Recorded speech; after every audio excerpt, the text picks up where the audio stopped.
Hey everyone, welcome back to our podcast. It's your host Akshat, and today's episode is going to be an exciting deep dive into the world of prompt engineering, Gen AI, and LLMs. We have got a fantastic guest lined up for you today. We have Rahul from Sharechat with us. Let's get started and hear from Rahul himself. So, Rahul, let's start with your professional journey and what got you into AI. Yeah. Hey, firstly, good morning. Thank you so much, Akshat, for giving me this opportunity to speak today. And it's really exciting to be talking about Gen AI, and bunch of those things today. So let me directly jump into the question that you asked. So what brought me into AI? So I think I started coding way early in my career. So at the age of 12, I started my first coding, and then I did like build up some games at that point of time. And so naturally, when I was going into my college, one of the things that was fascinating me was that how you can using coding, you can or software development, you can actually build up a lot of automations and lot of interesting stuff.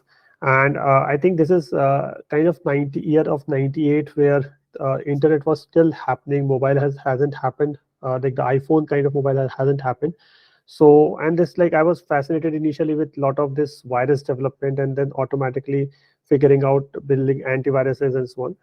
And my real fascination with AI started in my bachelor's, where I actually built up a face recognition system because I was fascinated of doing that. Although originally it was a very like this is like 2001 2002 kind of time frame, so usually there were a lot of this hand tuning of features and so on. And so that was the thing that sort of brought me into like how can you use computer to recognize something which is very humanly possible by that time. Like most of the mammals and Hmm. vertebrates are able to do that, but machines were Yeah. not able to do that. So that's what fascinated me towards AI. Okay. Yeah. Okay. Like, can you now tell us like if any AI or LLM projects that you are currently involved in and or you're excited about it? Yeah, yeah. Can you tell Yeah. about? So I think like fast forward from 2002, like then I went into my master's, and then like throughout my 20 years of career, I did a lot of different projects about AI, different aspect of AI, like for example, recommendation systems, ads, search, bunch of those things, right? As part of my career with Microsoft, we sort of started looking into something called as language understanding, and this is like something around 2013 time frame. So during Mm-hmm. till that time, like most of the work used to be like you Yeah, take Rahul, you can go on. yeah, so you can actually take the text and then you sort of make it like reverse indexes on keywords and so on. And there was a interesting research direction that was happening in the industry, sorry, in the research community, which was around embeddings, like what has happened already that time, and people started looking into neural embeddings and neural retrieval and so on. So that sort of sparked my interest into language models. So like technically, we started building neural language models in 2013. We moved forward, and then BERT was launched around 2017, where we started thinking about large language models. And they were not large in the sense like the truly open AI kind of thing, but this was like pretty large in the sense that during the state of the art. And that sort of got my interest spiked up into LLM. So built up a lot of those kind of models from scratch, like literally building. And then fast forward again to post COVID, where we saw that open AI happened. And then when the open AI happened, I think I went back into the same state and then started leveraging the LLMs for probably like reasoning. And when we say reasoning, right, not just conventional reasoning, not just conventional recommendation engine, but reasoning in the sense that like what you typically do in a SaaS world, right? Like for example, if you are a uh, if you're a Mm-hmm. if you're a salesperson, and your thing is that like okay, you have some accounts available to you, and now you want to go and pitch to certain accounts. And let's assume that probably you are a salesperson for say Microsoft, and then you suddenly saw that some one of your customer is actually looking for communication, like some communication solution and so on. Now, this is a piece of information which any human being will understand. A salesperson will understand that you need to go and pitch. But then, how do you sort of do this part, whole part, into a recommendation system along with lot of simulation? Like for example, telling the seller that probably you have to go ahead and pitch this because this particular person is interested in communication technology, or there is some development happened. For example, they acquired a company, and hence they might need a different license of like a bigger license for teams and so on. So this is something that is exciting me a lot right now, where you can actually literally take symbolic processing that LLMs represent, and then how do you use them in a agent kind of setup and simulate a world and sort of use it for reasoning. Okay. And like, what is your approach in for this idea actually? Like, people talk about prompt engineering or LLM fine tuning. Correct. Like, what is your approach and how do you balance between those? Oh, okay. I think that's a very good question. So now if you think about, right, like I think there are two factors there. So for example, if you think about prompt engineering, right? So if it prompt is nothing but it's like an instruction. Like, so you are saying that I'm going to write a paragraph, and then I will ask the LLM to complete the paragraph or like generate more text after the paragraph. Now, I just want to give you an analogy with how humans think, right? So if I tell you that I want to teach you maths, like calculus, and then I say that okay, before teaching you, because you don't know anything, so I say that okay, I will give you a whole in the lecture. I will teach you the whole algebra, then whole trigonometry, then whole quadratic geometry, and then come back to calculus. That would actually become problematic for you, because you can't do that, right? You can't just say that for solving every calculus problem I will give you all the context in the all that information before that. So prompt engineering makes a lot of sense when you're sort of doing reasoning, which is dependent on the knowledge that is available to LLM already. So prompt engineering takes up that approach, that whatever data this LLM has seen, and then I will just use it for reasoning on top of it. In our scenario, whereas fine tuning is something which you have, where you have a lot of what you call as personal or private data, or that data which is probably not available in LLM, or data where you want to force the LLM to focus on certain things and so on. So those places the fine tuning works. I give you a very simple example. Right now, let's assume I am the seller, and I have there is some very specific information about me, in the sense like my personality, my my view about whether I'm like ready to take more risk and so on. And like how do I construct my portfolio? So these are like general traits this LLMs are available of, and you should actually specify them in prompt. However, very specific information about my customers' businesses, what has happened over last 52 weeks and so on, which are like hardcore numbers. And now if you can actually put them into LLM as well, but sorry, in the prompt as well, but we might have to fine tune. Like it depends upon the cost part of it, how big the prompt is becoming, and so on and so forth. So I think the trade-off is between the cost that is required to process that prompt, the length of the prompt, and can you do something like basically pre-processing before giving it to prompt. So let's assume like simple example, right? So assume I have my customer have like last 5 years worth of bookings for different products, like for example, like all the costs that they have incurred and so on. So you don't want to keep them into a prompt, because that is just too much information to give to prompt. We could summarize that information outside through fine tuning, and like a small LLM kind of thing, use that for to create a mini reasoning, and then give it to prompt for saying that okay, does this is the summary of the data, and this is my personality, does it make sense to bet on this customer or not? Okay. And like, what are the key challenges like on both the fronts, like prompt engineering as well as LLM fine tuning, that a person who is just starting can face Okay. or should be ready to face? Yeah, so I think there is not challenges, but I think the key desirables. So one of the thing is that you have to experiment a lot. Now the thing is that like I think one of the challenge that I've seen a lot of newbies think is that like you just like when you like we have human tendencies, right? So you have to firstly get that prompt is a skill, like in the sense it's an art and a skill. And so you have to experiment a lot about how do you write prompt, what are you trying to expect out, and how it's like kind of an instruction, right? The way we learn with other humans, right? Sometimes being very assertive helps, sometimes being polite helps. Now understand, this machine doesn't have has emotions as such, but our writing style or what we are writing into the prompt makes it lot more. The output depends a lot on that. So, for example, if you don't specify, like you want to, let's assume you have a table and you want to figure out that probably what's the value in a particular cell. This is a very straightforward question, and any LLM will answer it. However, if you want to say that, like, I have some numbers about past sales and now I want to make a projection. Now, this is something which is very, if you even ask a human being, they will actually bring their own personality into it. And that's one of the key thing for prompt, that you have to specify the personality very well. Like when I say personality, is like what you want to expect out from it. So that's one of the thing. Number two, I think you have to play around prompt a lot, because ultimately, if you think about, right, what is prompt engineering doing? It's like it's sort of taking a text and it converting it into embedding. There's a neural network model behind it, and then it takes you to a subspace where probably other reasonings are kept.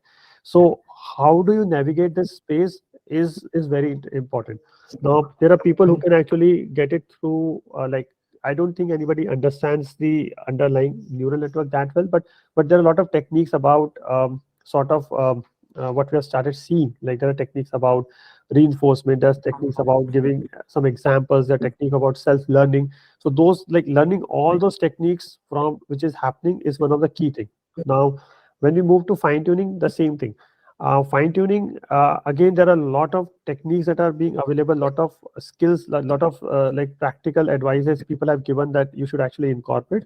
And so I think the biggest advice that I will give is that experiment a lot, try small data sets, learn a lot of experimentation, see what works out for you, and also actively look at what are the things that people are suggesting, because there are a lot, this field is just exploding. So if you sort of sit in your corner in a silo, you will probably not be able to leverage LLM that well. Okay. And like let's move move toward different stages of prompt engineering. Yeah, Like once we write a prompt, correct, we run it on few LLMs, correct, and then we evaluate the output. So the two correct, questions out there, like how do you decide like which model is good for which use case? Like what correct. is your approach in that? Okay, so I think the conventional machine learning is a very good setup here, right? Like we have very Okay. good framework in the conventional machine learning about to define these kind of challenges, right? So we say that we have standard metric like precision, recall, and if you're doing this for like for large scale of data, then probably cost and so on. So I think you have to set up your metric upfront, that this is what you're looking for. And then I think it's like, let's assume I want to leverage this prompt for understanding probably a table. Let's assume I have a tabular data and I'm building an app which is like using Wikipedia's tabular data to answer certain questions. Right? That's a setup. Now I think it's a very clear aspect that the output here is like the accuracy of the output is the metric, right? Like the precision of the thing is the metric. And now with that metric, what we'll do, we sort of construct a small example, which is a example set, and like the standard training or test set, and then say like these are the questions for this, which are this is the answer. And you can actually construct it hand, or you can parse the Wikipedia table manually and then sort of construct a table. But the idea there is that, okay, like for a given question, like let's take, like say the population of India is a number in the table in the Wikipedia for India page. So we take this and then evaluate it. Now, so you take up the prompt, you sort of say that, okay, I have these questions and I want to evaluate. And then now what happens when things become, suppose the answer is incorrect. And now when you say that answer is incorrect, so usually, then, as I told you, right, like there are a lot of techniques. For example, people say that sometimes mentioning about prompt like step by step reasoning, and it improves the prompt. So those are the typical iteration cycle. Like you sort of have your test set, you evaluate it, and then you sort of say that, okay, where the gaps are coming. If the gaps are coming, then you have a standard repository of tools that you have. You try one of them and then see it. And so you run it multiple times across the models, and then that's what you can evaluate as to which one is performing the best. Okay. And like you mentioned about, evaluation, like so once you get the output, Correct. like what is your approach in understanding if the output is good or bad? Like How do you evaluate those outputs? Correct. So I think there are a bunch of things, right? So one of the thing that that we have to understand is that like there's always, because this space is like pretty much new, so there is a qualitative evaluation and there's a quantitative evaluation. Now, qualitative evaluation is usually from the perspective of like what is that reasoning happening? Like, is the reasoning making sense, or is the reasoning going in the right direction, and so on. So usually, what I do, right, in my prompt engineering, I typically like for whatever answer I want to have, I usually ask it to generate the answer in two parts. So one is the final answer and one is the reasoning part. So reasoning part usually I look at, and then sort of like sort of some of them we sort of go it manually, and then sometimes we also sort of take that summary and try to regenerate the original question that we have given. Like this is a standard technique to do, say that how well is your summary or how well is your reasoning in terms of predicting out the original content, original question or original prompt. That's number one. Number two evaluation is that if the output can be quantifiable, most of the time, like you also generate, like even let's assume you want to, so for example, you want to generate movie recommendations. So I say like, okay, like I give you all my, I write a prompt saying that, okay, I'm Rahul Agrawal and I like this kind of movies and I have seen so and so movies. So among the below set of movies, which movie should I like? So and give me the reasoning. So there is a reasoning part which you can evaluate, but we can also ask for explicit movie. Now, once you get that explicit movie, you can actually sort of put that movie back in the original prompt, and then one of the movie which was present there, you can ask to predict that, okay, will you prefer this movie or not? So it's like Okay. basically masking and then also reconstructing back. So those are some of the techniques that you can do when you don't have a lot of label data. But yeah, label qualitative plus this kind of self learning is something that we can use for evaluation. And obviously the metrics are standard, right? Like standard metrics like precision and so on. And if it's a textual output, then you can do blue, meteor, a bunch of those things. Okay. Like my next question is like these matrices are good in experimentation. So how do one go towards tracking performance of their AI products in production Correct. once they're live with it? Correct. So I think the important part when you want to take it to the production, right? So there are a bunch of things. So ideally, what you're doing is that you are kind of refreshing the whole thing, right? So in this case, right, the experimentation is in the form of prompt engineering, is in the form of model, and is in the form of like end-to-end task. So while prompt engineering and model output we already did, offline we also do something like end-to-end tasks. Like for example, if you want to recommend, if you want to have like conversation and then you want to recommend out a product, so end-to-end task is that task completion. So I'm coming, let's assume I'm coming to a site like e-commerce site, and I'm searching for a product like a book, and then I'm like conversing with your conversational agent or Jenny, I think. So my thing is that like I should be able to complete my task. So this end-to-end task is super critical. We sort of do some kind of offline analysis because based on whatever past interactions we have, we can always calculate that whether the task was completed or not. And when you actually launch it on the production side, we obviously do this A/B test, which is like control and test groups. Like we sort of have this treatment for a set of users who are exposed to the experiment and set of users who are not exposed to this experiment. And then you sort of lift the end-to-end what you call as lift that you see or end-to-end improvement that you see. Okay. Okay.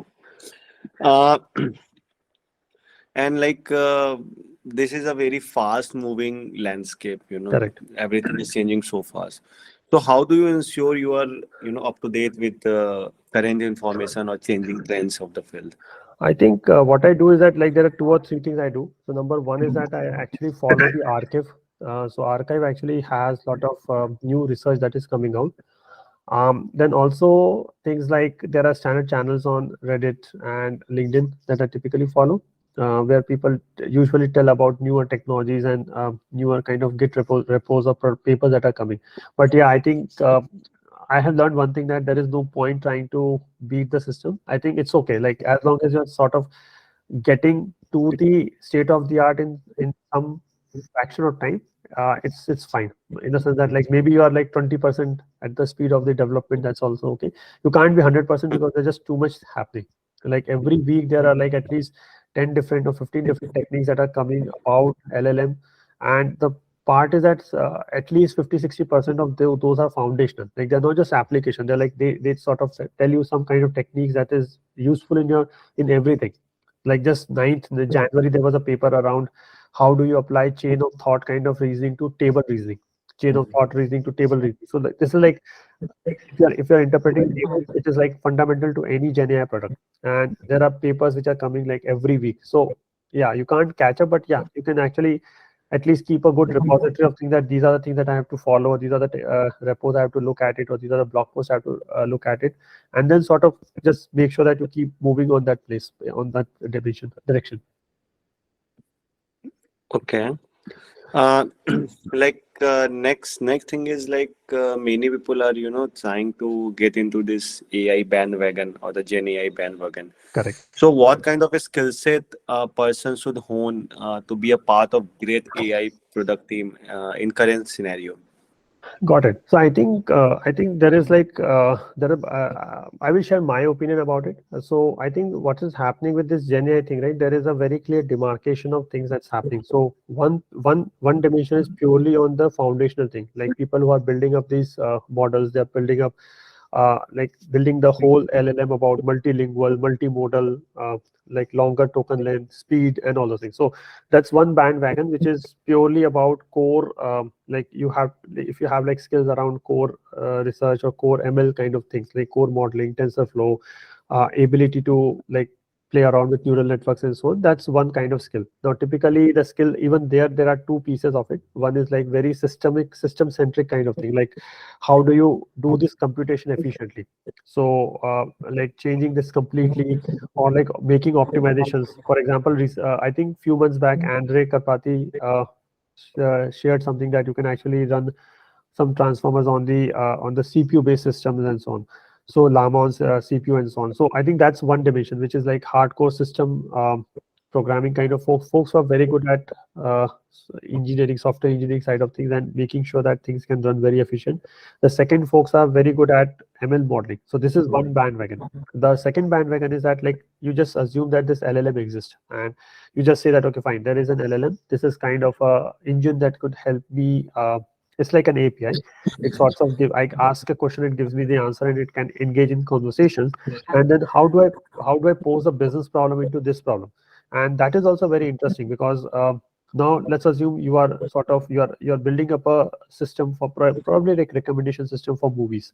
Now is a how do you take this problem of movie recommendation and you build an engaging dialogue? Like it's an agent framework, right? You have to write agents, you have to have like you have to collect up information about the user, you have to take that information, pose it back to the LLM, and then get a answer out of that LLM.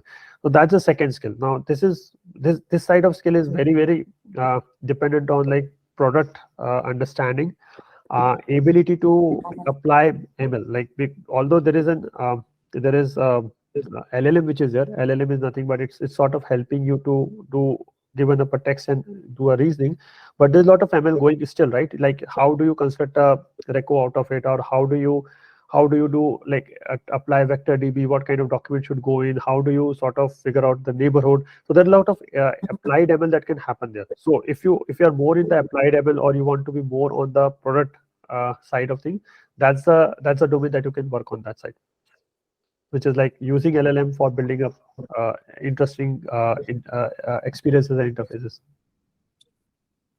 Okay. So Rahul, with that, like my questions have finished. So any parting thoughts for the audience? Oh yeah, I think I just want to say that like frankly speaking, this is something which is like pretty foundational shift in the way we are doing things. In my understanding, LLMs like everybody should actually onboard onto LLM because it is something that is generally going to change the way we are working, like in every aspect of it. Like it's actually it's I think it's like the next evolution of a search engine.